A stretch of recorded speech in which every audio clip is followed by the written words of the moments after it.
another big story in the Pistons Bulls rivalry is you guys, when they finally beat you guys in 91 in the Eastern Conference Finals, you guys walked off the court with, less than a minute left, or before the game was over. You walked by their bench to the locker room, and they were offended, and supposedly that was a huge deal. And I'm going to say this, and I know obviously you'll expound on it.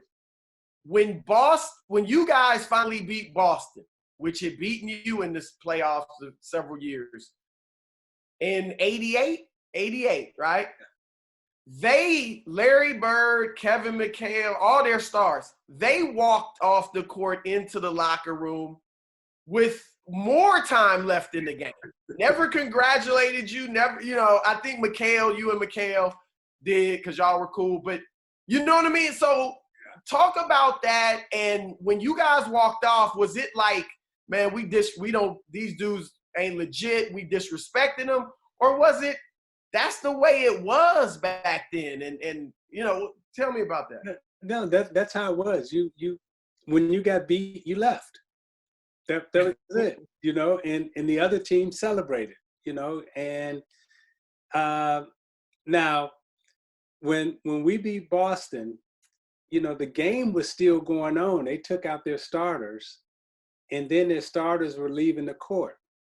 And Bird walked to the locker room, and McHale and I had known each other since high school, and he was actually walking by me, and I grabbed him. We shook hands, and he gave me the message, "Hey, go beat LA."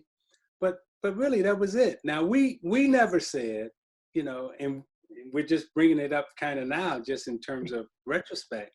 But we never said, "Oh, the Celtics walked off the court on us, and they were bad champions, and Larry Bird's this, and that." We never said that. It was kind of like, okay, they lost, they left, and it was over. Now, what happened with Detroit and Chicago when we walked off? I think any of us right now, looking back over the years, had we known that the media would make a big deal about it the way they did, all of us, including me, we would have stopped, shook hands, hugged, kissed each other. Hey, man, congratulations, yeah. Who the hell wants to pay this price, right? 30 years later, 30 years later, this is what you're talking about. I mean, and I think from that point on, that's why you see everybody now. And Chris, you can go back in your memory bank, and I want you to watch any of those NBA finals that you saw. Okay, well, nobody like Shay. You lost and you left, and everybody. But now everybody makes sure, because of the ass whooping that we took in the media and still taking for 30 years, right? Everybody stops down and be like, hey, hey, my man, all right, love you. Good luck, dude. don't talk about me. Don't say I didn't do it. But hey, but it's interesting because it does seem like as even narratives and stuff, and you and I were talking earlier, and the trailer for episode 3 of The Last Dance has come out, and they quote you, saying we were like crashing the party. When we came along, it was like we were crashing the party.